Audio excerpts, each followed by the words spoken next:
Rising Zan, the Samurai Gunman, is an action-adventure hack-and-slash for the PlayStation 1, and it... Oh, wait, we have to watch the intro. Once upon a time, a blue-eyed boy from the Old West learned one of life's cruelest lessons, that evil was bigger than his gun. So he followed the footsteps of a mysterious master to the Far East, where he learned the secrets of the sword and came back home with the heart of a gunman and the soul of a samurai.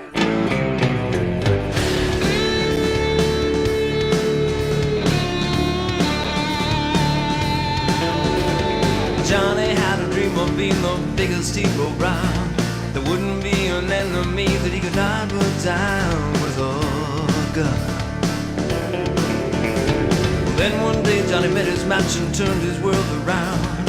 He changed his name and learned the Shogun way of land of the rising sun, rising Zan. Samurai Gunman, rising Zan. Johnny no more. You have finally made it, my son. This is the last test and my final lesson for you.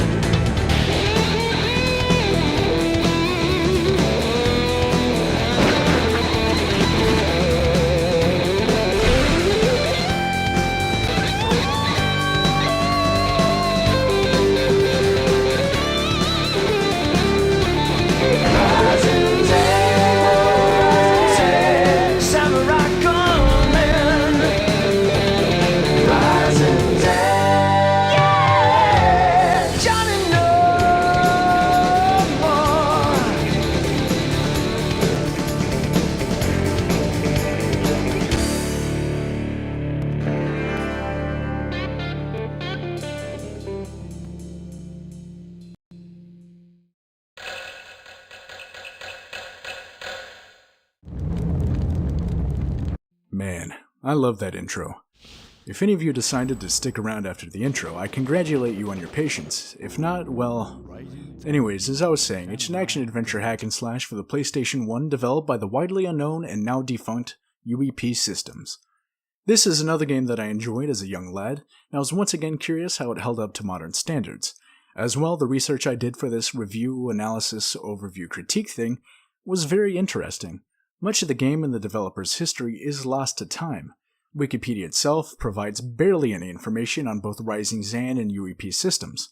The company has been disbanded for, give or take, 15 years now, and their website has been gone for, well, the same amount of time.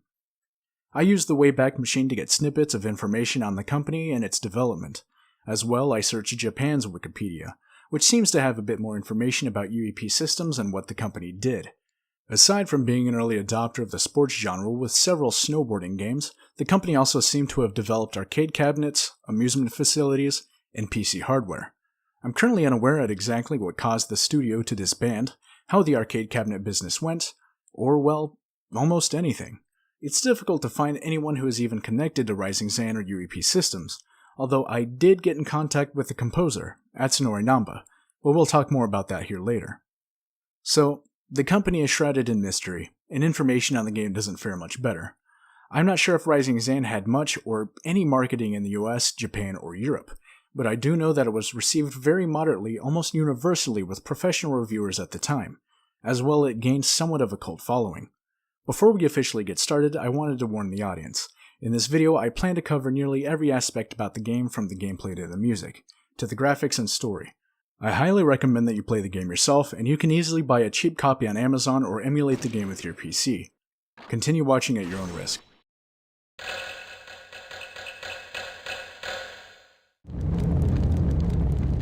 Anyways, as you can probably see, we're going through the training, so let's go ahead and dive right into the gameplay. Oh, wait. Hold on, do you hear that? The old guy's voice, doesn't that sound familiar? Press the D-pad left to move left, and right. Well, not really, at least to me. But this is the voice of Charles Martinet. Some of you might know him better as the voice of Mario. I know that the voice of Mario is really iconic for the wahoos and random yells of excitement, but it's still an iconic voice. Every other voice actor is pretty no-name as far as the talent goes, but the general voice acting is actually pretty good. If not somewhat cheesy, but it works fine in a game like this. We'll hear more voice acting as the game goes on, so let's talk about the gameplay. Rising Zan, the Samurai Gunman, has several components to its gameplay. Initially, and most often used, there's the combat, which involves hacking at enemies with your sword, or dispatching them with your gun.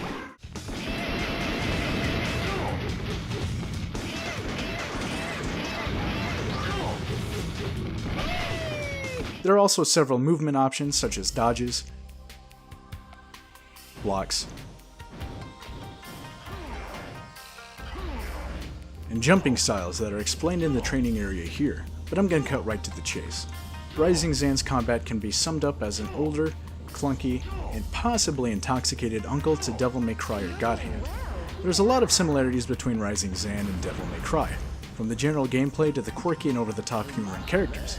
I tried to ask Hideki Kamiya, the founder of Platinum Games, whether Rising Zan was any inspiration for Devil May Cry, but he promptly ignored me and continued to block retards and SJWs on Twitter. You might think what I just said was redundant, but there is a difference. Retards actually contribute more to society. Anyways, the controls are as follows. X performs a slash with your sword, and repeated presses allow you to combo strikes together.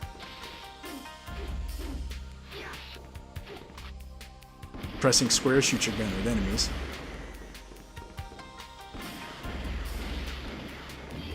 O makes Zan jump. Triangle puts you into what's called hustle time, which essentially raises your damage, attack speed, movement speed, and increases your strike distance. But it's dependent on whether you filled the meter in the top left corner by killing enemies. The trigger buttons allow you to sidestep oncoming enemies or attacks. Right bumper blocks attacks and left bumper locks onto enemies and resets your camera. You can perform special attacks with your sword by hitting certain directions on the D-pad before you press X to attack. Doing so can allow you to lunge forward, perform a whirlwind type attack, slice enemies at a distance, or do a sort of a cartwheel lunge attack. Pressing up twice and then square makes you shoot your gun faster at enemies. These special attacks take up stamina, which you can increase with item pickups, and as well it regenerates automatically, but you always need to keep an eye on it. Holding O while jumping allows you to hover across a short distance by rotating your sword like a propeller. I would make an attack helicopter sexuality joke, but it's been so overdone that it kinda makes me cringe thinking about it. Pressing forward twice and then the right bumper allows you to hit back enemy projectiles if you time it correctly, and it's mostly useless so I always forget about it. The gameplay for the most part is very solid, but more often than not you can find yourself fighting the camera instead of the enemies. If your back is too close to a wall, the game won't allow you to reposition the camera to be more suitable. So sometimes you stumble around like a blind man with cerebral palsy surrounded by Legos until you can get the camera in just the right spot. The game compensates for this, I'm fairly certain, I can't find a developer to confirm, by adding in a radar system which marks enemies and projectiles in your vicinity, which definitely helps, but it's not ideal. If I wanted to play a game about watching a radar, I'd just buy the latest Call of Duty. As well, I personally think that it looks out of place compared to the rest of the heads-up display. The camera system and lack of actual camera control is, in my opinion, this game's greatest fault. You can definitely scrape by with the radar, but it could have been so much better with actual camera controls, and maybe more fluid, faster movement. Like I said though, the gameplay is pretty good despite this large blemish. The game also helps you by locking onto enemies that may be outside of your vision or you aren't locked onto manually. There typically aren't too many enemies on screen at once which could confuse the system, and the only real one that comes to mind is a mini-boss which constantly moves outside of your view and spawns trash enemies. But even then, it's a pretty easy fight if you just watch the radar. I mentioned this earlier with your stamina meter, but the game has various pickups, which range from health restoring items, stamina increasing items, and various bullet types for your gun.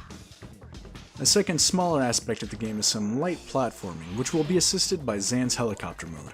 Although the jumping mechanic is used more in fights with various battles that tend to use attacks which require you to time jumps over, I wanted to cover the jumping really quickly because of a single section in the game that pissed me off. There's an area which requires you to jump from platform to platform to avoid the electrified floor while doing so. Unfortunately, this section is marred by Zan's character model being rendered in front of the platform's geometry, which gives the illusion that Zan is in front of the platform when he's actually supposed to be rendered behind it. Maybe I'm just dumb, but this section was nearly impossible for me to complete without taking damage due to this, and I would frequently land on the floor taking damage. I'd usually just jump right in and use Zan's invincibility frames to keep jumping across the floor. I think that the developers may have known about this sort of issue because they conveniently place a health restoration item in the box near the end. Initially, I thought that the problem was with the fact that I'm emulating the game on my PC, causing some objects to render in front of what they should be behind. But several reviews I've read about the game that are 15 years old or older have had the same issue, so I'm fairly certain that it's an issue with the game itself. This isn't a huge problem, but I wanted to bring it up because that level really chapped my ass. The final aspect of the gameplay is introduced at the end of the tutorial level. If you thought that mashing the same button every 5 seconds in a David Cage movie would give you early onset carpal tunnel, then this game will give your hands a run for their money. The game has instances called not QuickTime events, but rather all button events, and they are just that. Oh shit. Fuck! Ah! And each level has at least 2 of them. These events are located once midway through the level and then finally after you beat the boss.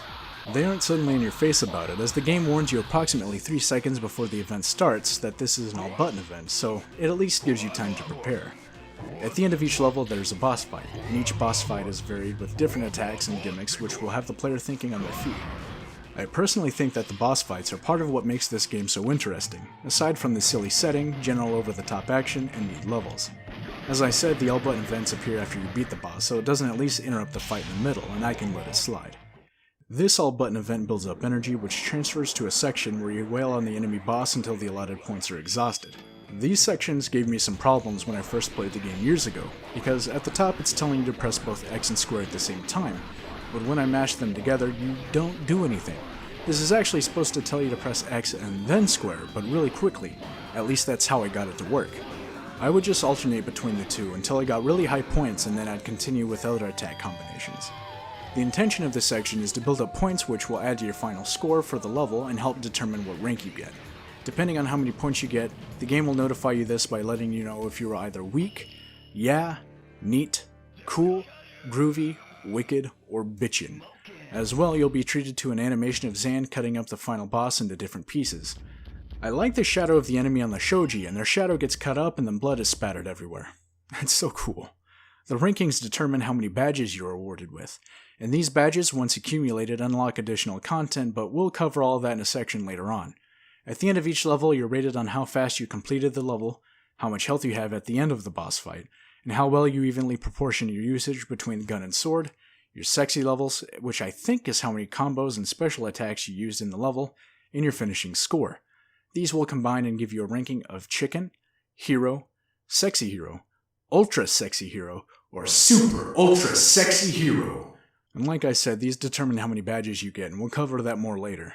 Each fight is crafted to work great with the basic controls and don't interrupt the gameplay from start of the fight to the end. Some bosses will have objectives, which you have to perform before you can do any significant damage. In fact, most enemies in the game are fun to fight and require their own strategy. The only one that I actively hated was only located on a single level. You don't have to deal with that bullshit again. Speaking of enemies, the types of enemies in this game is fairly varied. You fight against random flavors of Power Ranger, logical fallacies, various types of Bane, a doghouse, an unholy mixture between Master Roshi and a feminist and his brown diverse sock puppet, various women who throw things at you like my mother did to me when I was a naughty child, dogs who spit Cheeto Puffs at you, some sort of Tumblr monster inspired by Andrew Dobson, an edgy high schooler, Oh, you're still alive. and one of my sperms that shoots smaller sperms at you. The Japanese really know how to make weird enemies.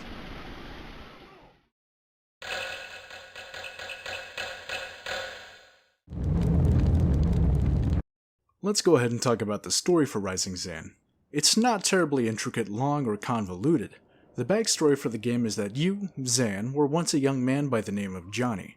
You lived in a small mining town as the sheriff's accomplice, and one day an organization known as the Jackal attacks the town. You ride to stop them, get critically wounded by their leader, and vow to avenge yourself after traveling to the land of the rising sun and training in the art of the sword.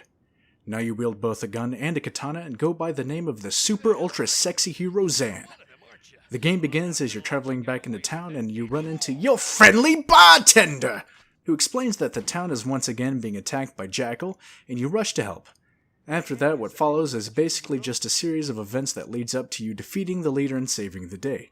Rising Zan isn't going to win a Pulitzer for its deep and thoughtful storytelling, so if you're one of those people that prefers games like Gone Home and Firewatch, get out. What Rising Zan does get at is humorous events, silly characters, and interesting locations. The game doesn't take itself seriously at all, and if you didn't get that by the intro video, then I wouldn't call you a stupid idiot, but I might call you a stupid dummy. Nothing in the game is particularly deep when it comes to characters or story, but if you go into it expecting a silly game, then I almost guarantee that you won't be disappointed. Most of the plot's central characters are pretty funny, if not mostly ignored. Zan himself is what I would imagine a male Bayonetta might act like, though I wish he flaunted his sexuality more. Sapphire is your master's sassy assistant. You're late, Zan. Your master is a typical old man that doesn't really exist outside of the training area. No single method is perfect, so don't rely on this. Val is a typical 14-year-old Texan girl, and all of the enemy characters are evil just because. You'll be dead sooner or later.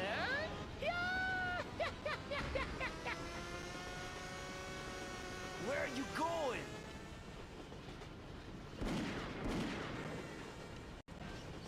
None of them are characterized outside of the "we work for an evil corporation and you must die now." Except maybe Feminist Roshi, he's pretty cool. I think that UEP should have put a bit more characterization into the enemy bosses, maybe give them more motivation than "we want your gold," but I don't see this as a big deal at the end of the day. The driving force behind this game isn't, oh, what's gonna happen in the story next, but more so, oh, what do I get to fight next? Zan deserves more though. He really needs a reboot or a sequel where he can really shine as the super ultra sexy hero. The idea of an over-the-top Samurai Gunman is an idea that I think a lot of people nowadays could and would definitely get behind. The rights to Rising Zan, the Samurai Gunman, is owned by a Japanese developer that goes by Studio Zan, who you can probably guess has made up previous developers who worked on Rising Zan. I'm currently trying to contact them to see if they might release a new Rising Zan game here soon. If they even might have an inkling of reviving the game into a series or whatever, but so far they have yet to respond to the emails and tweets that I've sent them. Their Twitter is fairly recently active, so I was hoping they would respond, but no such luck. If they do respond, I'll make a follow-up video on the status of Rising Zan.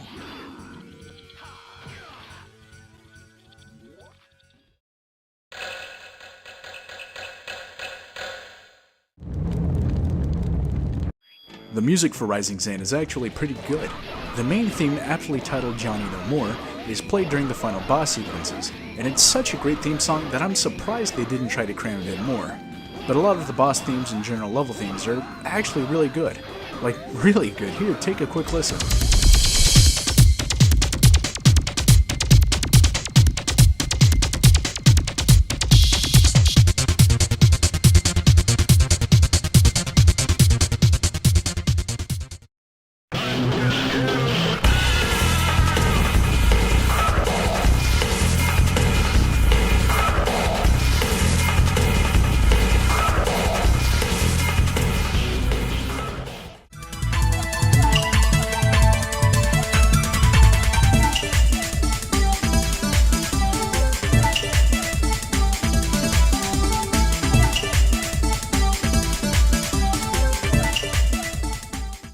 A lot of the tracks are pretty drum and bass heavy, but that's been somewhat of a staple of UEP Systems games, I suppose.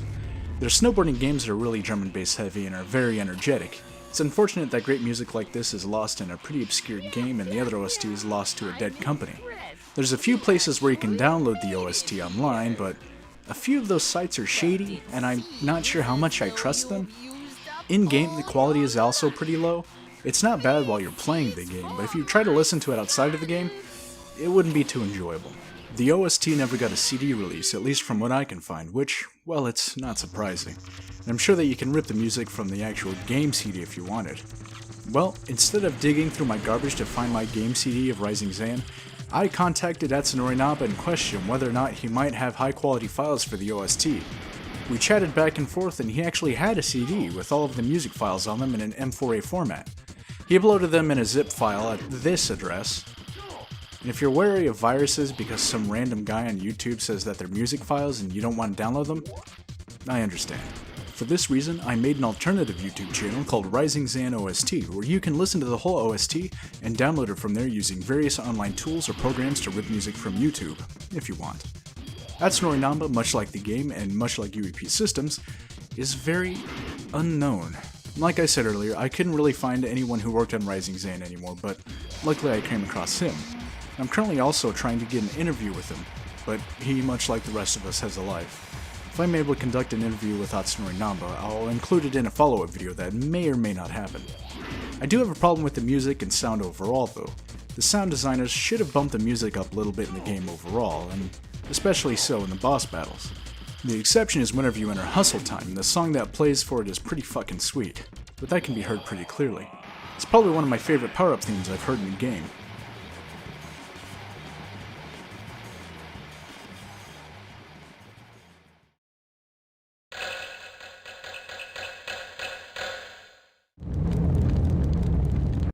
Let's take a look at the graphics. Overall, I think it's okay. I say this with a twinge of self-doubt because I don't exactly remember what the average PS1 game looks like, but I know that it looks better on my PC being emulated.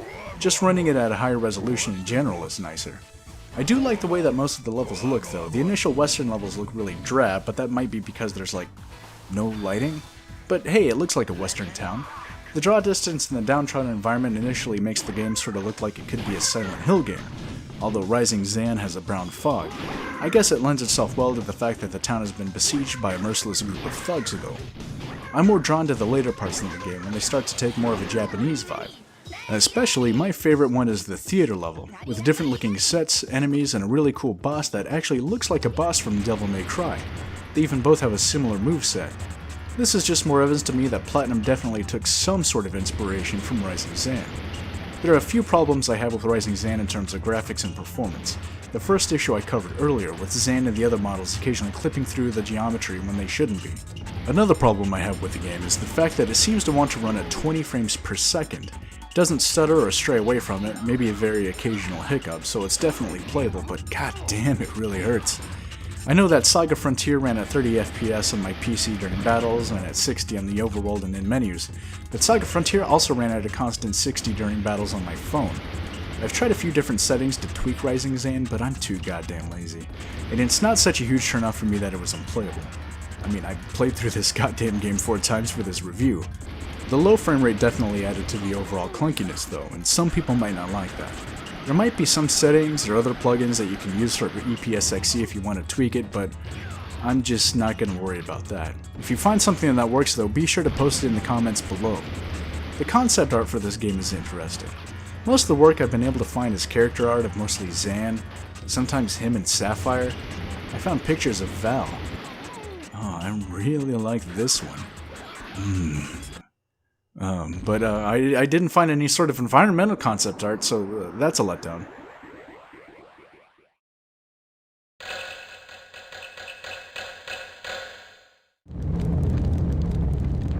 So do you remember those rankings I mentioned earlier? Well, those actually factor into a bit of extra content that you can unlock. Depending on your ranking and which difficulty you're playing on, you can earn a certain amount of badges. These badges can unlock various difficulty modes such as Hard and Expert. You can unlock Sapphire as a playable character. You can get a mode called Serious Mode, which from my research causes you to die in a single hit, and I did not play that mode because I'm not masochistic. Hustle Mode, which I think you can only get after you beat Serious Mode, gives you infinite hustle time. And my favorite unlockable that you get after earning 15 badges, Underwear Mode. It's not a huge increase in content, but it does add a bit of replayability.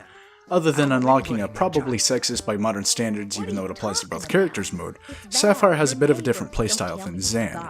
She has different moves, doesn't use a gun and instead has throwing knives that are a little slower but do a little more damage, can't long jump like Zan, and the enemy characters have different text that come up occasionally to exemplify the fact that she is a woman. The ending cutscene is humorous if you play as Sapphire as well. Other than that though, there's not a whole lot more to Rising Zan. I beat it in about 2 hours, cutscenes and all. But spent about 8 or more on the game total playing it through multiple times as both Zan and Sapphire. I'd like to say if you're a hardcore fan or a completionist, you can probably get a few good hours out of it.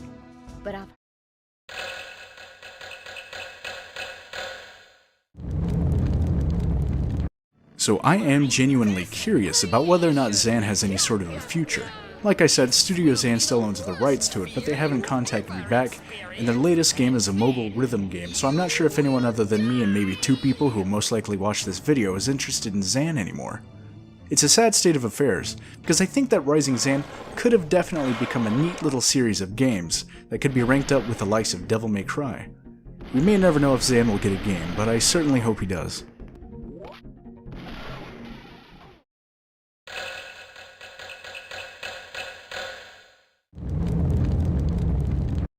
So, Rising Zan, the Samurai Gunman, is overall a very mediocre game marred by somewhat clunky controls, a poor camera system, and not a whole lot of content, but it's propped up by various other elements to the game.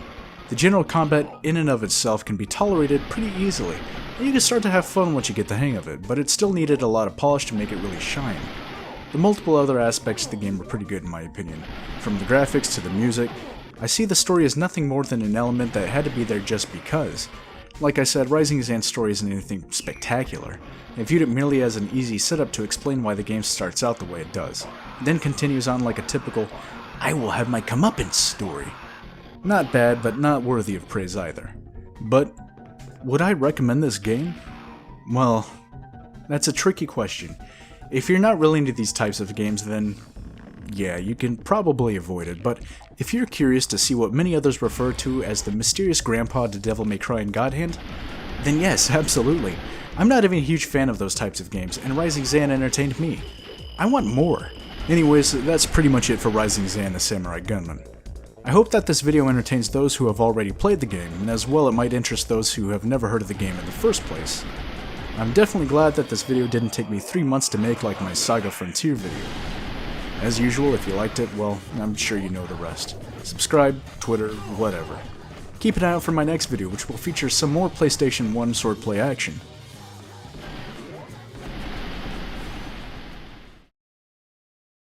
Hey, this is a pretty good review. Hold on a second. Morty, this game has shit camera controls.